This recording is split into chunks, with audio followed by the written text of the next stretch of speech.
Hooray! Okay, good. All right. With that completely flawless start that really speaks to how we'll go, let's get straight into it.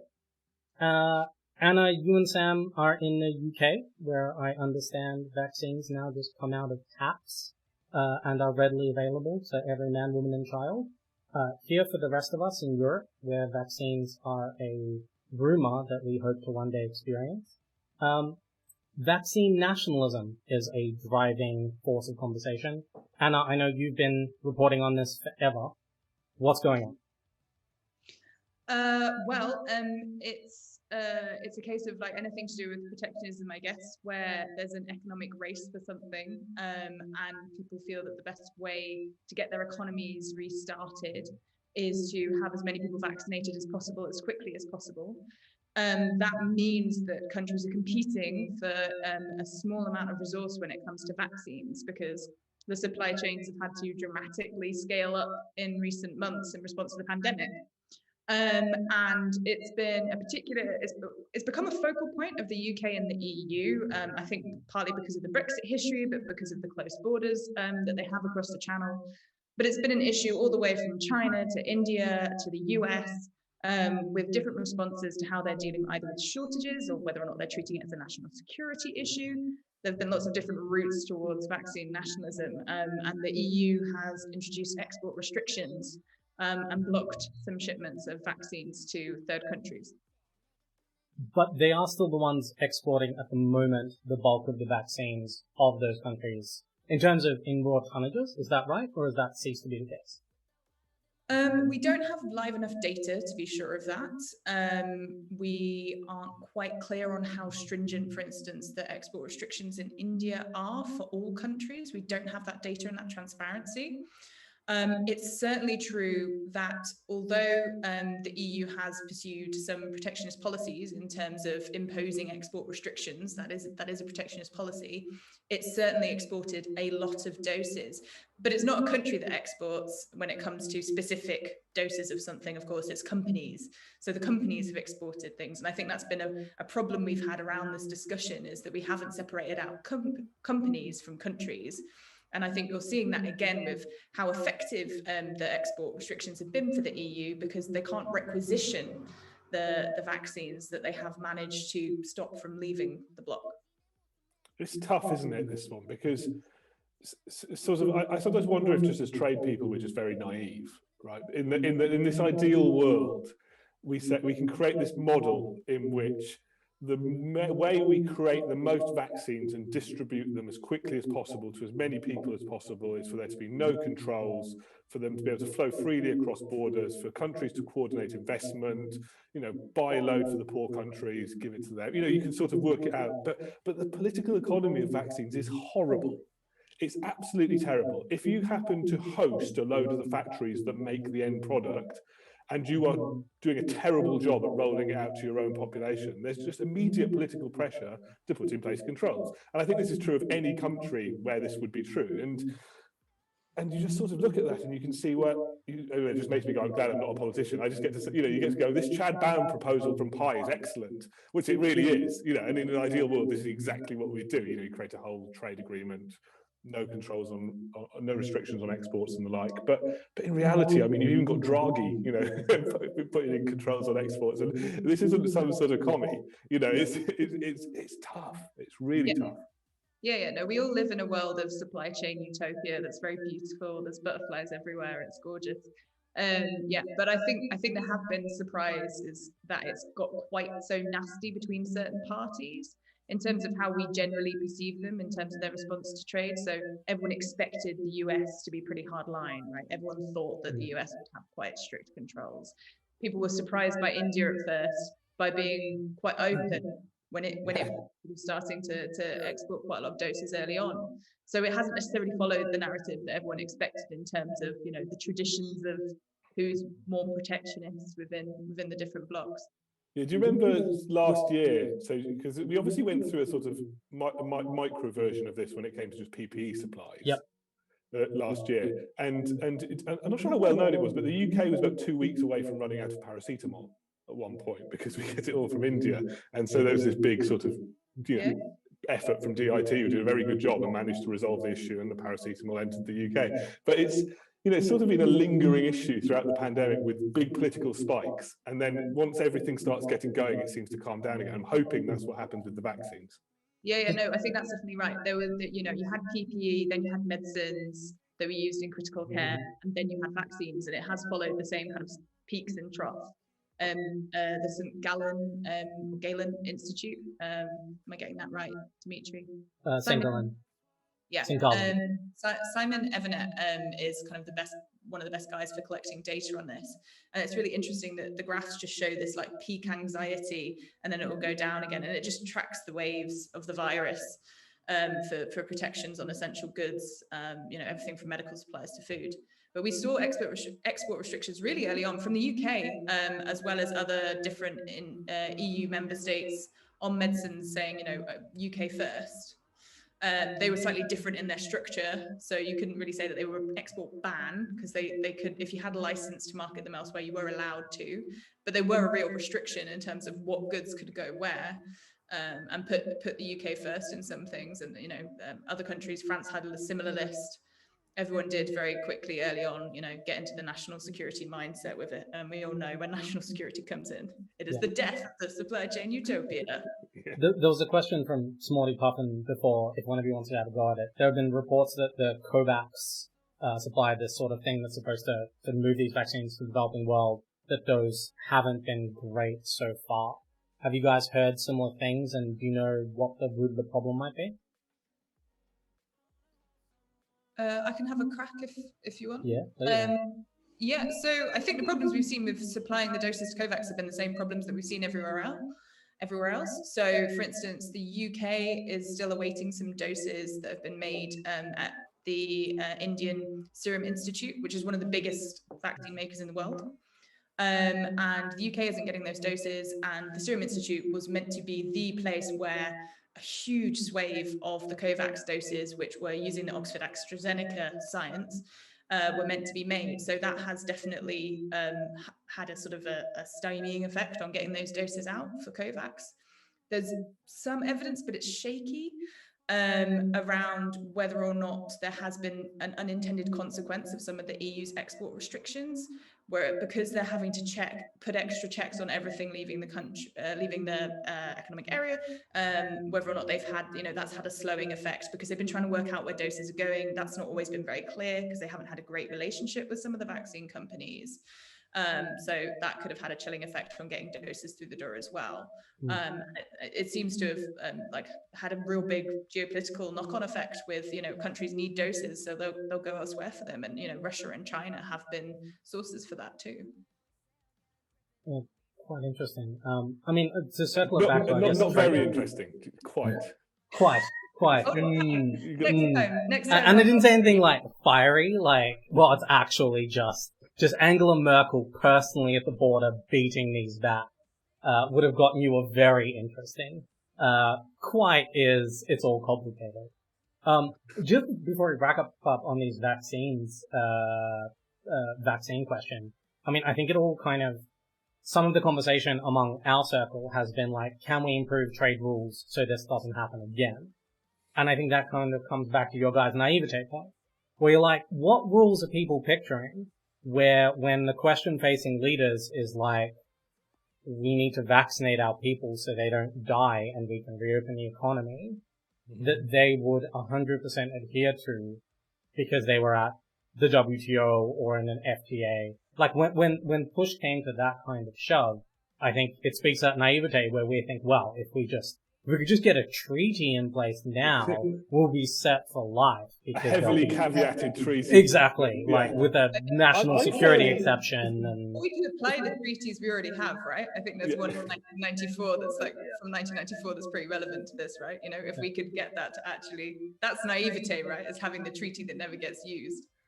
I'm fairly optimistic, though, for the end of the year, because my sort of view is that once, and this is a big, caveated once the EU, US, UK pretty much vaccinated everyone, then they will look outwards. they will start, so they will put a big push towards providing vaccines to everyone else, because, we're sort of in a very interconnected world. You can't fully open up your own economies until everyone else is vaccinated too. But it is very, I'm saying that will happen once everything's under control here. Yeah. So it's in the mind of the sort of political leadership, it is a second order issue. Because once you've got the ability to do that, you can get a lot of goodwill from it. There's a lot of political capital to be gained from vaccinating other countries. You can even select which countries get vaccinated in return for other favours, right? This is that's such a horrific vision of the future. Like, it's true, but it's horrific.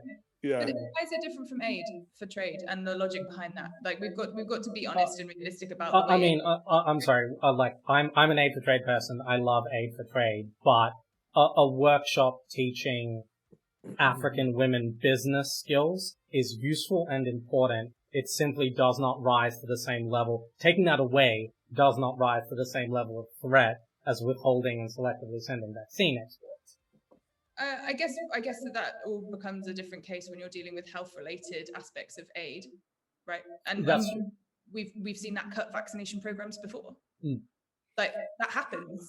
That happens all the time. And so I was optimistic, and now we've brainstormed this. Now we slightly optimistic that it will improve, but there's obviously going to be a lot of politics involved. Yeah, I think it will improve because where you can't give them away, you'll also want to sell them. I think it will improve because people will realise that the scale that's needed to keep the regular flow of fresh vaccine doses and technology to combat all of the variants that we're going to have to deal with will force people to open up some of their supply chains. I'm kind of optimistic that TRIPS might play a role in this, and I don't know whether that's really naive. I'm seeing your faces and I'm worried that it is.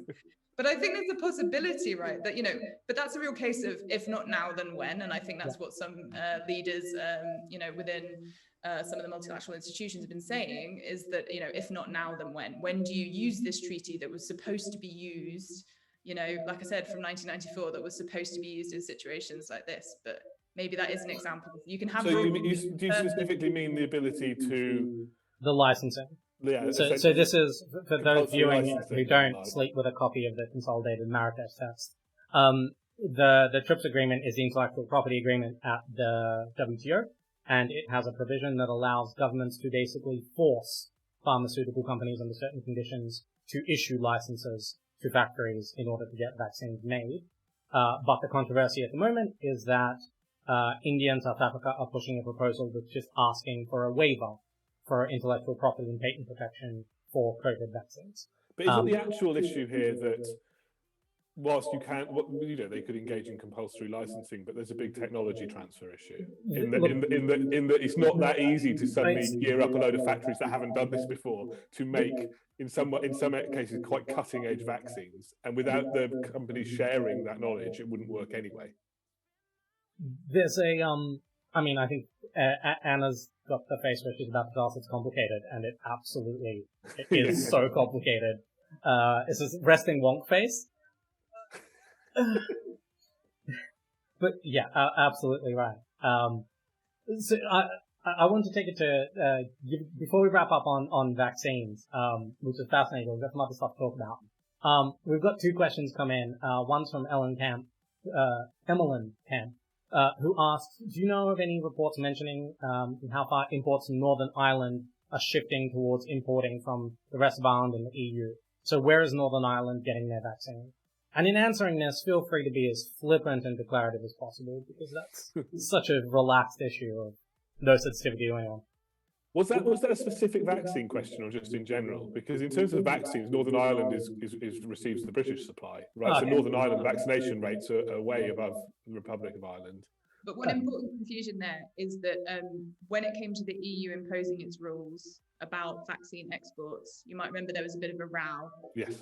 Because people mistakenly thought that some vaccines might be made in Northern Ireland. So the UK range of different vaccine making hubs. Northern Ireland gets vaccines from the UK, but there aren't at the moment. It seems like the question was about trade in general. Oh, okay. I'm just looking at the screen. Very different. Yeah. There will be data will emerge over time that shows that yes, certain products are going to be sourced from the EU rather than Great Britain, food products and just because it's easier. And that just it's not. It sounds. I know in some areas this would be a controversial thing to say, but it's more of an inevitability. And it doesn't mean that nothing will be bought from Great Britain anymore, or even that most things won't be bought from Great Britain anymore, as they were before. It just means that less will be. Because for certain firms and certain suppliers, it will be easier to source that from Ireland or the rest of the EU than from Great Britain because of the new controls that are in place. So I was just going to say that there just is a trade border now. There is a trade border down the Irish Sea, so there's no avoiding it. And it's probably worth adding that, we were only now getting data from February. It's going to be a long time. The border took a lot of firms by surprise, and a lot of firms, I think, are still figuring out, okay, what do I do now? Where are my new suppliers? Where are my new customers going to come from? So this is going to be a long, long investment. One last quick question on vaccines, before we move on to the fun world of global tax, which is basically this question we're coming back to before. So what happens next time? Are we just, heaven forbid, but if a few years from now there is something else or another variant of this SARS, are we basically just going to go through the same dance again? Are there rules we can put in place to prevent it? Is there any hope? I think production licensing will be more open. I think people will have built more trust by scaling up their supply chains. I think we're seeing that already with, although there have been issues because the Indian population is very big, they've got very high infection rates at the moment, so they have stopped exporting. You did have a very good relationship between, say, AstraZeneca and the Serum Institute that was proven quite effective. And that was an example, very early licensing IP for production elsewhere. And I think we'll see more of that. All right, well, that's something. I mean, look, it's worth pointing to, for example, the United States. Once it gets geared up, is just so incredibly good at making things fast. I mean, this is a country that was pumping out one warship a day during World War II by the end of it. When US supply chains work, they work. I don't think anybody's going to be mothballing, vaccine factories anytime in the foreseeable future. I think we will see some increased investment in local production, though, and I think it will interact with what Anna's been talking about, in that this sort of the last 2 years has made stark that we can't rely on the naivety of trade nerds under all circumstances. And there probably is a role for ensuring you have some level of production of certain things in the event of a crisis, because you can't rely on everyone abiding by the rules that they are happy to abide for in normal times. So, that's a trend that's going to play out in lots of different areas, and it doesn't just exist in the vaccine space. But we'll see. It'll be interesting to see. I mean, look, people have talked about onshoring for years. And will it happen? Will it not? But I think governments will, at least for pharmaceuticals, maybe have a bit of a bigger push. Yeah, I really agree. I mean, the UK didn't used to make vaccines, and it's made at least 16 million doses. It seems from the data. It made bits of them and then put them elsewhere. But in terms of what looks like something close to an enclosed supply chain in the UK with one vaccine maker, it looked like it made many doses that it simply couldn't have done, or because of those fears that because people called out the naivete as Sam described. So I think where we settled is there's room for hope, and we were the problem. Is I guess where we've landed up, we were right, which is not no. So we were ultimately right. The problem is that we don't have political constituents to answer to. And once you do, that changes the dynamic quite considerably. I mean, I don't think that's a problem for me personally, but maybe for decision making. Okay, so that was a great discussion on vaccines that actually ended on a positive note, which is nice. To move on to something equally thrilling, obviously once I finally do get the vaccine, I will be controlled directly by Bill Gates. And so my number one concern will be, where is he being taxed? And that kind of brings us to this massive fight over the digital services taxes and corporate taxes. Sam, you wrote about this in Most Favored Nation, or at least the beginning of this brouhaha. Anna, you've been following this forever. Sam, do you want to kind of tee us up Yeah, sure. I mean, with the caveat that I'm not, I don't really know anything about tax beyond tariffs. It's just there's an overlap between these two issues because countries around the world are implementing digital services taxes, which largely attempts to tax the revenue of big American tech companies to ensure that Google pays a bit more tax in the UK, Apple pays a bit more tax in the UK, a bit more tax in France and the like. And the US doesn't like any of this. Right, because these are American companies. They're looking at these taxes and they're probably rightfully saying these look like discriminatory taxes designed to target American companies. And as a result, the US is threatening to put tariffs on in the UK's case, among other things, exports of chess sets. Right, because ultimately, when you boil it down, trade becomes quite petty quite quickly.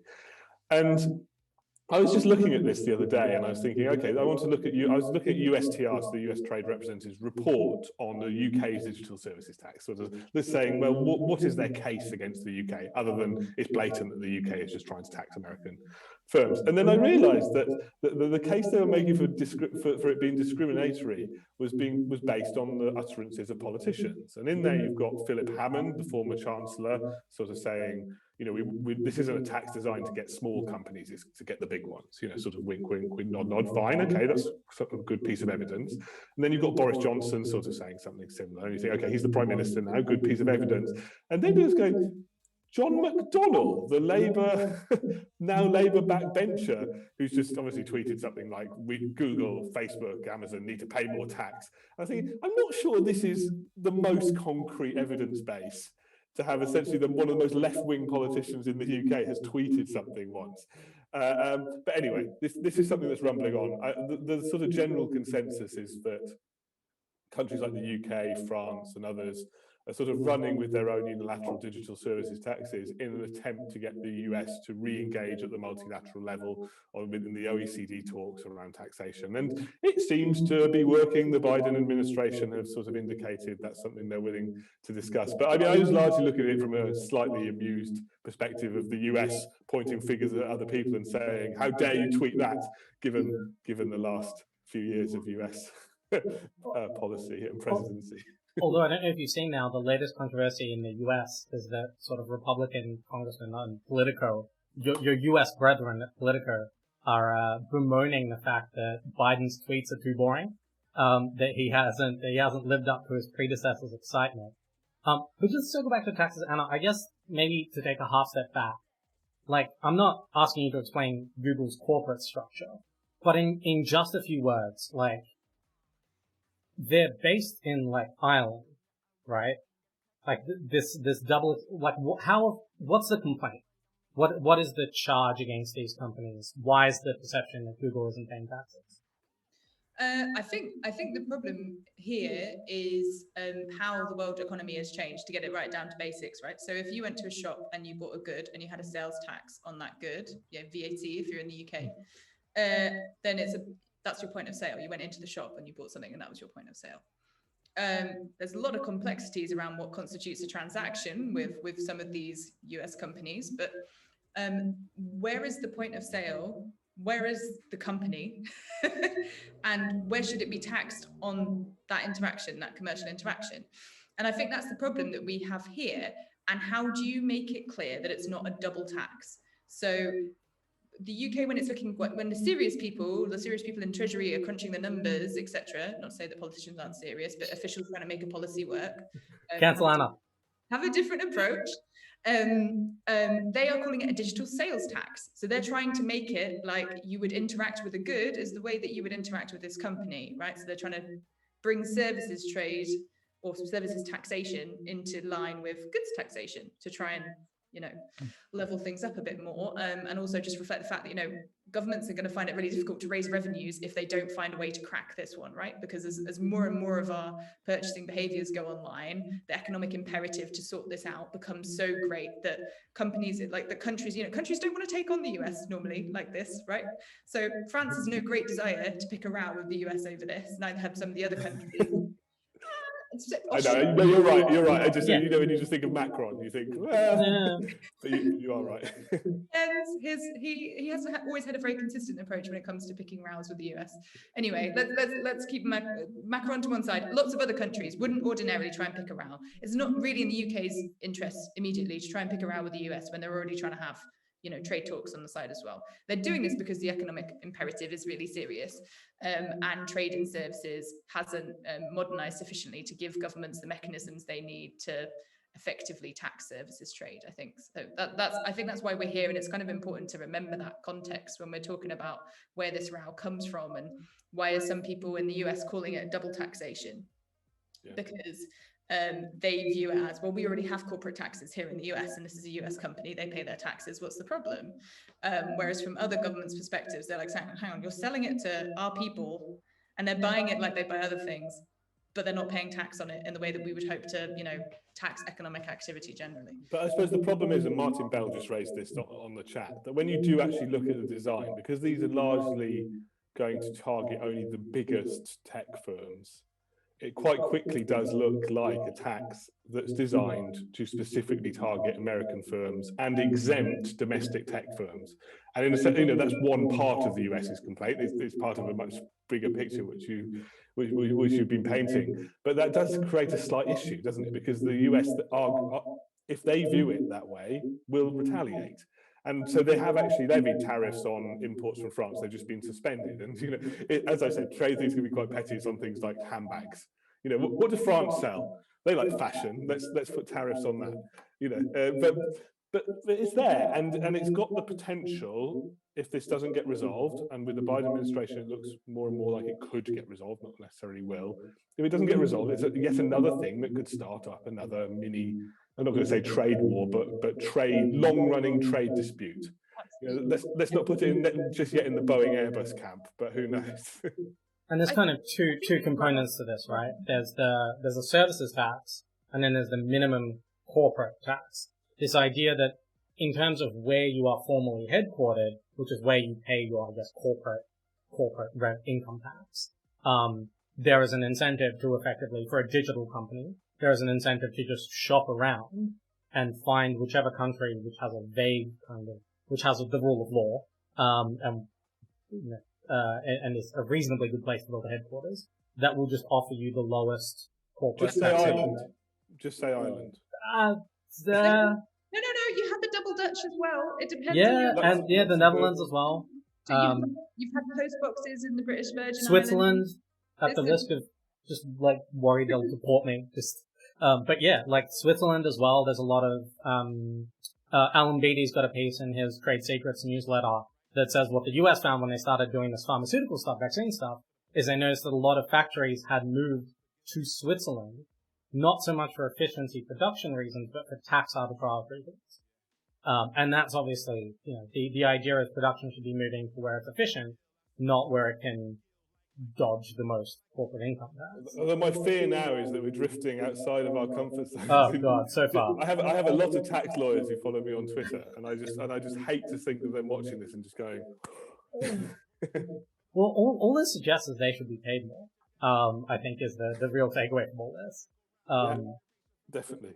And we should get a commission of some kind. Okay, so that's basically what's going on with taxation. They've now basically come back to the table, right? And there's a glimmer of hope, though the tax lawyers I follow on Twitter are very much like, don't curb your enthusiasm. This is an interesting question from Patrick Lauren. Is it worth kind of, it's a little bit off topic, but I think it's a good question. It's basically asking, okay, you know, combined population-wise, the US and the EU, and come to population of China. We've currently, the EU in its standard superpower model, regulatory superpower model, the US has its regulatory model, and the two are constantly at loggerheads. Meanwhile, you've got the Chinese Communist Party and China that are very actively kind of through the Belt and Road Initiative, through Wolf Warrior diplomacy, through all of this stuff, kind of coming in with their standards. Is this a matter of kind of picking over the scraps while someone steals the state? Yes. So let's take digital as an example, or data. disputes around data flows. You know, the EU has its model, which is very privacy focused. This is, I'm sort of stereotyping it, has its model, which is very privacy focused, which leads to quite a lot of data localization measures. The US's preferred approach is to sort of restrict data localization mechanisms unless they're strictly necessary for some reason or other. And it's led to, you know, difficulties with the sort of retaining an adequacy type decision between the EU and the US to allow for the free flow of personal data between the two. And there's all of this sort of dispute. It's been going on for ages.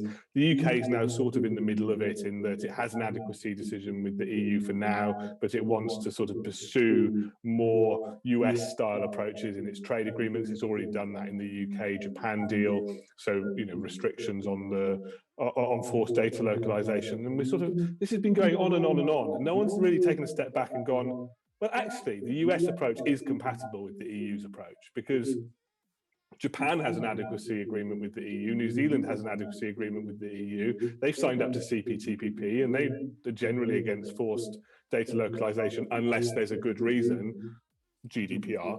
You know, so surely this is something we can work out, because over here we've got China, who has a completely different view on all of these issues. What, you know, how data should be treated, how personal data should be treated, what it should be used for. And we're just sort of bickering on the sideline. When really we could just, gonna make me you know, click if I want a cookie. I have to click accept cookies, and that's... Sorry, Adam. That is the worst. But yes. It is genuinely the worst. No one involved with that law has ever used a computer or the internet, or really thought that through it anyway. But go on. I was just going to say, I mean, I think you have the answer to that question that Sam was sort of putting out there, which is saying, like, isn't this a bit of a phony war? When you look at the trade and cooperation agreement with the UK and the EU, and you don't have restrictions on data localization there, and that they know the UK has a deal with Japan that also doesn't have restrictions on data localization there.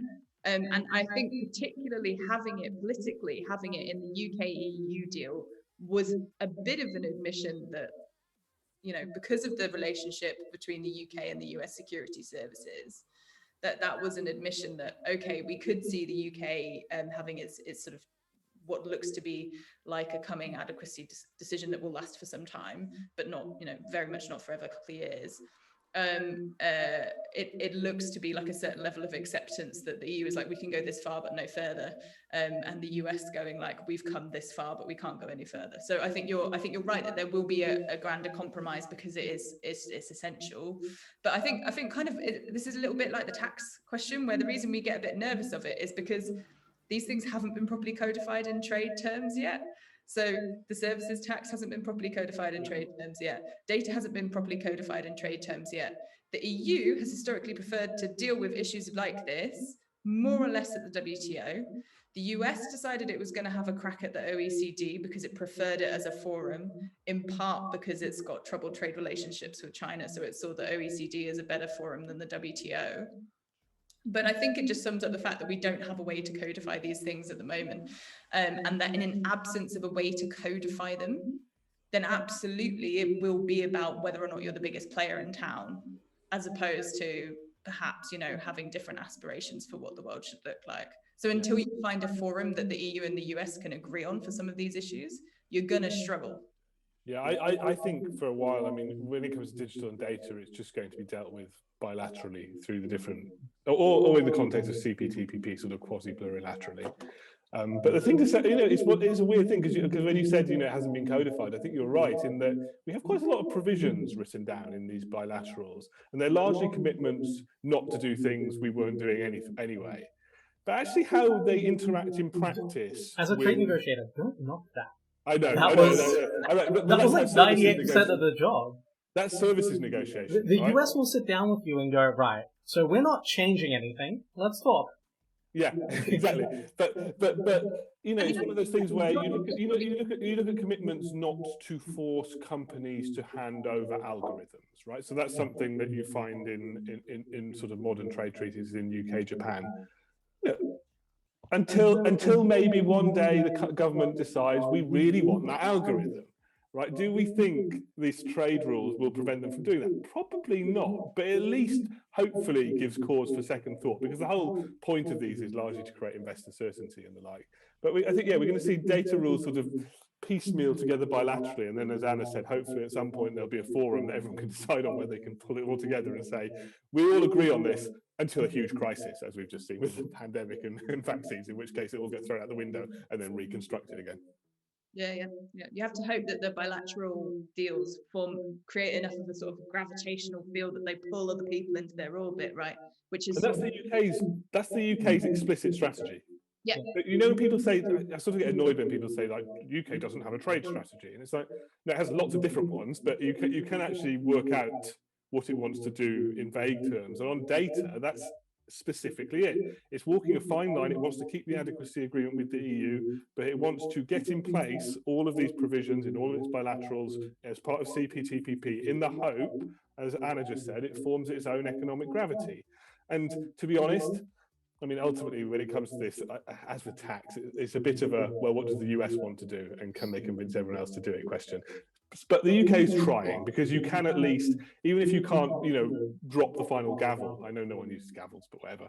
You can maybe at least contribute to the talking points. David Allen Green is just being like, right. Yeah, I mean, to come back to this point of like, we're constantly out of our depth as trade people on these issues, I think the reason is that either on like a whole range of issues, either like there's a really complex issue and people have decided to use trade as the bludgeon to get things moving on it, which is basically the GST question, right? Like it's range, labour rights, human rights, everything. Or it's like an issue that is complex, but that itself doesn't really have any kind of binding international law mechanisms that anybody is comfortable with or trusts. So they're like, oh, so we're doing this big once-in-a-lifetime free trade agreement that's going to have a dispute settlement chapter and like procedures and all this kind of stuff. Let's just jam it in there, because this is how you get binding international rules, right?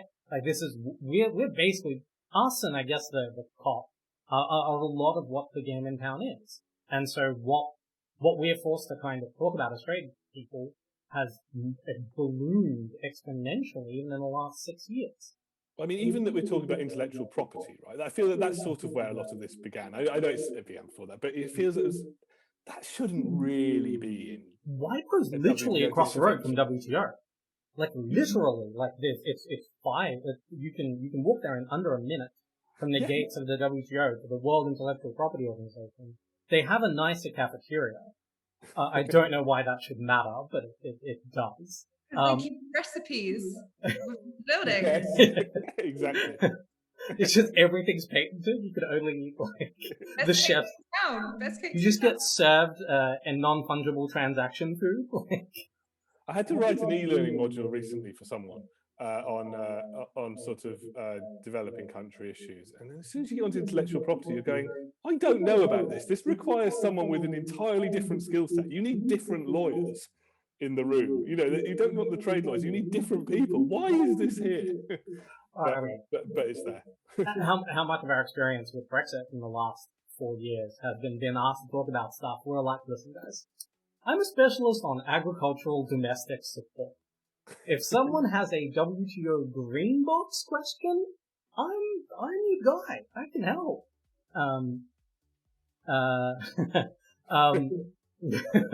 That's probably mine. Interestingly, downloading a torrent is decriminalized in Switzerland, but uploading is still criminal. So that person would not technically be breaking would not be arrested. That's your factoid for the day. But yeah, I mean, how often are we just kind of like, well, you're a trade person, so you must understand intellectual property rights as it pertains to vaccine transfers. Yeah. Or GIs. I mean, Martin Bell's been commenting, and Martin Bell loves GIs, but I don't. I think it's that every time you have any kind of economic tension, so all of the things that can happen in an economy, it's a trade person's problem, right? Isn't it? And that's why we end up in such painful knots. Yeah, I mean, also, like, we've become the one way you can punch another country in the face, but still not kind of, like, mean it. Like, you can send a tank, or you can send a tariff, and one of those feels a lot more, like, chill than the other. Yeah, and also it would be a bit extreme to send tanks to China because they're heavily subsidizing their ceramics industry. I don't know. I think that would be a slight overreaction. But then again, we did it for heroin, so you know, it's punchy. Okay. Date and time when we were cancelled? That's 9:16 CET. Cool. Probably not going to get invited back onto CGTN. Okay, on that jolly note, we've been talking about CPTPP quite a bit, and I think not to kind of pull back the curtain, but the other day a bunch of us woke up to a direct message sharing with us, I think about 14,000 questions for the UK Trade Minister on CPTPP from UK Labour. And before Anna, I give you the floor to kind of talk about CPTPP and talk about these questions. Can we just have 5 seconds of silence for the underpaid, underappreciated, poor bastard at DIT who is going to have to answer 225 detailed questions on CPTPP within like the next 10 days? So you just... From their bedroom? Yes. From their bedroom, which is on a DIT salary somewhere like on the outskirts of Hull, from which they commute to the city. So just I'm a patient journalist, so I'm not going to be too sympathetic. Switzerland and Australia are giving you very offbeat expectations, Dmitry, when it comes to salary levels. Very true. I am to climb. They have a mountain to climb, so on that score, they do have my sympathies. I hope they can get a pint in to take the edge off. They're quite good questions, though, right? I mean, when you read them, I mean, some are right because some of them, I think I said in the newsletter, you know, they're just very politics, right? You know, but there's some questions in there where I was looking at it going, I hadn't thought of that. You know, that's someone did some real. I'd like to know the answer. I think that weirdly though the biggest question we have with CPTPP is a domestic trade issue, right? This is like, you know, this is the trade guru moment, right? Because every time people talk about trade, at some point someone will go, and ultimately, the ones you have to negotiate with are your own people. And everyone just sort of sits back in their chair. But it's always right. Then I send you an invoice for trading, and I'm just like, well, that wasn't embarrassing at all. I mean, I've done it hundreds of times. Just lean into it, embrace it. It's on my slide template. Like, it's just embossed in the back. I was thinking SPS, so all I was doing was just setting you up, SPS man. Just setting you up to go on your SPS crusade and say that, you know, things need to be sorted out really with EU and Northern Ireland on SPS before we can tackle some of the fundamental questions with CPTPP and Australia and New Zealand. So to a point, on SPS, I'm sort of quite... So I generally think the UK could join CPTPP and it's worth exploring. You know, it's one of those sort of, it just feels like, why not? And I think we probably will, given a long enough time horizon. It seems possible. And on the SPS question, I think the issue is that it was the US wrote it. So the actual sanitary and phytosanitary food hygiene, blah, blah, blah, text, you know, it's sort of weighted against precaution. And that leads you to think, well, actually, some of the UK's current restrictions that we've inherited from the EU on, say, chlorinated chicken, hormone beef, aren't compatible. But the big but here is, with the US no longer party to what was TPP, now CPTPP, I'm not sure any of the existing membership care. I think all they really want is tariff-free access. Australia runs dual supply chains, dual sort of production lines anyway, and from talking to the Australians, not just Dmitry, yeah, you know, they're sort of turning against hormones for domestic production anyway. I just sort of think that the UK could probably get a side letter that clarified that its existing restrictions Probably not hormone beef because there's already a WTO case that's been lost on that, but you can just sort of push that to one side a little bit. Can probably get some sort of clarification that actually its existing rules are fine. But the point that I suppose the question Labour asks is, are you going to ask for this side letter? Are you going to ask for this clarification? Which is a perfectly reasonable question, because I think you probably need to get it because the US might join again in future and you want to make sure you've got that there. But I sort of think it's resolvable. Sorry, go on. No, I was just going to say there's a question I can see asking us to admit, or perhaps me, to admit that other countries have bilateral SPS agreements with the EU. That's absolutely the case. I was talking about the notion that has driven a lot of the Brexit debate politically is that these two things are quite incompatible. And so I think there is a bit of a political mountain to climb to get to resolve the SPS issues with the EU, and particularly insofar as they pertain to Northern Ireland, and then to see that as not being to present that as not being a barrier to other trade talks. Not being an impediment, yeah. Because I think there's a political history here that does make it hard.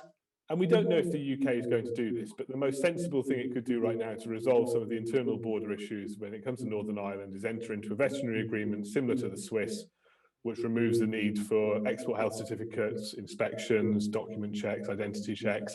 Essentially removes that element of the internal border.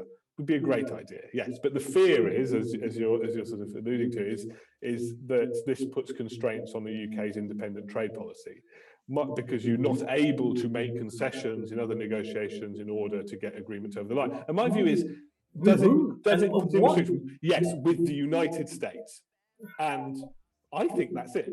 Yeah, and look, I've been banging the drum on this forever. No one has yet been able to definitively identify for me what exactly the UK really wants to sell to the US and would be there but go a free trade agreement. I think there's limits to how much you should be willing to pay for it. On CPTPP, I think I'm with you, Sam. I'm like, yeah, go for it.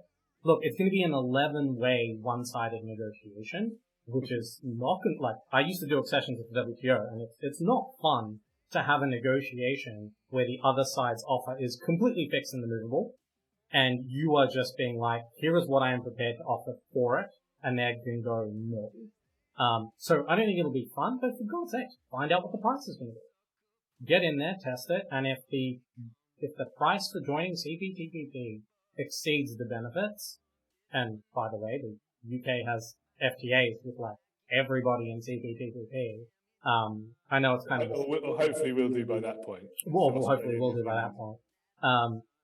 You know, the benefits aren't so that you would give away the farm, but I think to Anna's point, I think this speaks to Patrick's frustration as well. The SPS debate around all of this stuff has never been fully grounded in commercial or even sanitary, phytosanitary reality necessarily. It's a very emotive debate that's about sort of people's concerns about what they eat and what that means in the direction. And like, I don't know if it'll be 100% rational when we get to CPTPP accession too. And you know, there's so many sort of like unknowns as well. So say Switzerland, so it has this veterinary agreement with the European Union. It has an explicit carve-out which allows it to import hormone-treated beef, so long as it's labelled, written into that, because the EU lost this WTO case, and Switzerland, if it were to have retained the ban, you know, would have also sort of potentially got drawn into that. Of course, Switzerland doesn't really import any beef from the US because it's got really high tariffs, so it's kind of irrelevant. But you know, so you sort of think, well, these things aren't set in stone, and you have to work them through to see how it would work out in practice. I think we have to be honest about the fact that yes, if the UK remained integrated with the EU on sanitary and phytosanitary issues, it does make a trade agreement with the US really difficult, right? But it doesn't necessarily shut down the entire trade agenda. Switzerland seems to manage to sign trade agreements with a whole range of countries. So I think that the game has changed with the US, right? So friction insofar as it comes to do with borders in Northern Ireland will stop a US trade deal as well. Right. Right. So it's a bit of a double bind now with the Biden administration that has shifted. And so it's a more complicated conversation. I think the US has a bit of a problem here, by the way, because I sort of have a running theory that obviously there are some people in the US who really understand Northern Ireland and really understand the intricacies. But there are also quite a few people who just, if the Irish government tell them there's a problem, go, we're angry, right? And then in the same breath, will then say, oh, and we want a trade agreement with the United Kingdom and they need to accept our food standards. And they don't quite realise that these two positions overlap and maybe contradict each other. So I think you're exactly right. That if that is made explicit, then all of a sudden, you know, the debate changes slightly. But I'm not sure it's fully grasped just yet. Obviously, I'm speaking in very general terms. You can point to people who know a lot, including maybe the president, right? but when you sort of go around more generally, you sort of go, I'm not sure how much you really understand what's going on, but you do have a very strong position. That feels like it could be the banner that's been flown over the last couple of years. You don't seem to understand what's going on, but you seem to have a very strong position. Thank you for the new follow, okay, so to wrap things up, you guys keep your ear to the ground so that the rest of us don't have to.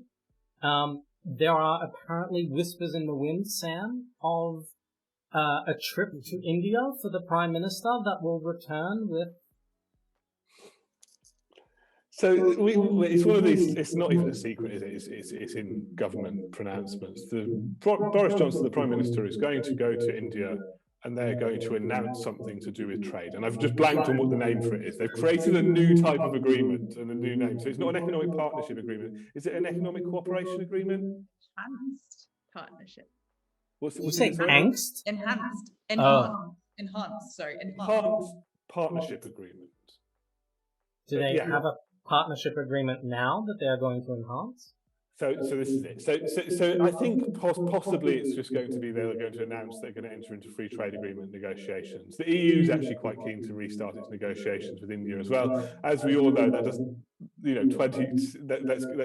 let's come back in 20 years' time to see how far that got. But it is also possible that they're going to announce some liberalizations accompanying this. And that's why I'm sort of interested. I want to know what these could be, you know, because it can't just be we're going to announce that we're going to start negotiations on a trade agreement without some sort of bells and whistles alongside. And it could, of course, just be companies that are going to do things they were going to do anyway, but we're now going to sort of hang banners off it. But it could also be some interesting things that are quite useful, right? So I'd like to know what this is, and if anyone watching knows, please tell me. You can tell me first, that'd be great. Yeah, tell the professional journalist first. Yeah, it's just her signal's open or whatever. Telegram. Because her job depends on tips like that. But I'm just generally interested. I think there are signals on what we can expect, and I say this very sadly as there isn't room for me on the aeroplane, so I can't go. But I think there are signals for what could be happening here. So we have seen with I'm going to struggle to acronym city, JETCOs. Who can help me with JETCOs? Joint Economic... That sounds like a foreign policy term. Something, cooperation, organisation. JETCOs, anyway. Countries before the end of... I've Googled it. JETCO is the biggest network of automatic teller machines in Hong Kong and Macau, with over 3,000 gas machines. I told people our one skill was being good at Googling trade terms, Sam. It's Joint Economic and Trade Committee. Thank you very much. Yeah. So you have these bodies that get set up when countries are a bit like, let's just talk about, you know, what businesses might like, and this is a very casual forum, and we can just thrash out some ideas. There's been a lot of activity around them in the last couple of years. They've looked at things like medical and pharma cooperation, which has obviously been going quite well because you had Oxford AstraZeneca being licensed for production in India. So we come back to IP and vaccines and building ties there. So we've had some recent examples when things have been going quite well in that regard. Businesses. So we've had pharma and medical equipment. We've had food and drink has long been an aspiration from India. So it's no mystery to people to know that, particularly if, for instance, you sell things like alcohol into India, you have very, very, very high tariffs. I think 150%. I'm sure there's someone very learned watching who will correct me on the tariff figure. But there are lots of ways for small changes to make quite a big impact for trade between the UK and India. So yes, it's totally true. And you'll hear a lot of people saying there's no point trying to do anything on trade with India, right? Because India is notoriously very challenging for trade negotiations. It's very different to some other countries. So you don't generally hear Indian press shouting about a trade agreement as though it's a win. Which you do. You hear them shouting about trade agreements or trade a lot. I mean, but not necessarily saying this is fantastic. Oh no, God no. But like people think that like Brexit was like the most politicized the trade debate has ever been. Like 3 days of any Indian newspaper. It's the level of like intensity of the trade debate in India eclipses like Brexit on anything but its worst day. It is genuinely an issue of focus there, and it's one on which the sensitivities are somewhere up there. So there's a good point made on here where it says, weren't the EU-India talks snarled up over UK issues, whiskey and visas? And yes, I think the tariff for whiskey is 150%, isn't it? Also, or it's high, but 160%. Sorry, yes. Oh, Martin Bell, that's the definitive. Yeah, and but on the visa issue, I think the dynamic has changed slightly, in that whilst on aggregate, I think the UK's immigration regime has become more restrictive because of the end of freedom of movement and how that applies to people entering from the European Union.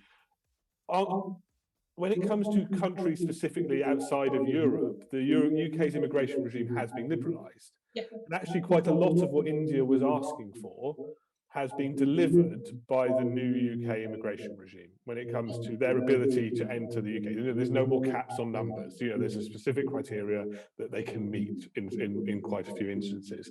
So the UK is in actually a better position in that sense than it was whilst a European Union member with Theresa May as Prime Minister, if we're and before that, when the sort of fears there. So yes, whilst the UK's immigration regime is less liberal than it was before, in respect of India, it's more liberal.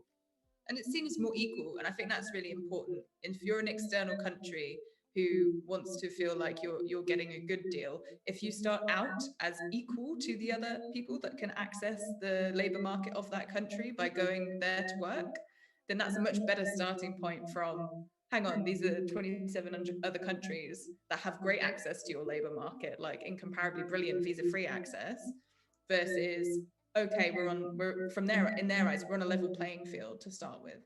That is a phenomenal psychological difference. And it becomes, when it comes to selling these things domestically, which we know is always half the battle, like that does change the narrative. I think Sam's completely right on that one. And there have been tweaks to graduate visas where you've seen the reinstatement. So 2 years after you graduate, it's much easier to stay and work in the UK for Indian graduates. And that shift provoked a lot of goodwill. And I think, you have this is all fed into this atmosphere of a lot more business engagement, some specific little landing zones, and someone's in the comment section was saying sort of like a lobster style deal. I think it will potentially look a little bit like that, but it will have to be a wee bit broader, broader aspirations. So to explain, the lobster style deal is what the EU and the US agreed, in which they both agreed to lower their MFN tariffs on certain products. The EU agreed to lower it on specific types of lobster, and in the US on lighters. Yeah. I mean, look, I think Anna's point about how it'll play domestically in India is interesting. It'll be fascinating to see how it plays in the UK. Because like the Australian experience is that when you touch Mode 4 and visas, in free trade agreements, it can be really easily weaponized even when what you're doing is like completely inconsequential, and is fair. So it'll be basically fascinating, like what happens when that becomes a live issue and the various players in the UK political ecosystem start to position themselves around it. In Australia, the Labour Party went absolutely ballistic over what was quite a benign Mode 4 proposal for Chinese workers, a very limited number of Chinese workers to work on Chinese oil and gas projects in Australia. Yeah, but it became this totemic like thing. there are elements of the UK labour movement that is very suspicious of Mode 4 type provisions. Intra-corporate transferees and, the suspicion that they get paid less to do the same jobs. It's in the UK we had the posted worker debate. It's sort of born from that, but they're not a very loud bit of that movement. I would say generally the labour movement in the UK does. I'm thinking unions and stuff tends not to go too hard on the anti-immigration stuff. But you're right. That could change. They might decide in this instance to go with just that. Yeah, and a lot of it will depend on the shape of the economic recovery as well. If you're against a backdrop of very high unemployment for a long time, that can feed into attitudes towards immigration. We've seen it. It's a cyclical thing. We've seen it before. But I think the landscape and the general attitude politically towards what they term as skilled worker and the political narrative around that is so aggressively differentiated between that kind, in inverted commas, the good kind of immigrant. And I appreciate these are like sensitive terms, but that's how it's defined, right? Like the good kind of skilled immigrant versus someone who's low skilled that could potentially undercut someone who's struggling in the UK economically. And they are presented as very different kinds of immigrant, and they're treated differently within the immigration system as well. But the political narrative around it has massively changed. Right, Dmitry, I need to go because my wife is waiting for me to eat dinner. Very well. Then you can Mode 4 emigrate. Thank you everyone so much for joining us for the first episode of All the Good Trade Puns Were Taken. Thank you so much, Sam and Anna. Before I go, I'm going to plug your various newsletters and publications. So, Sam, you are the proud author of Most Favored Nation on Substack, which I'll be linking in chat afterwards and of course on Twitter. And Anna, you are the author of Politico EU's Morning Trade UK. So do check those out if you want more from Sam and Anna. It is always excellent. And to everyone in chat, thank you so much for joining us. It was a flawless start with no troubles whatsoever. And really just a testament to my professionalism and skill, as well as the patience of Sam and Anna. So thank you so much, guys. Thank you, Dmitry. We'll speak soon. Speak soon. Bye.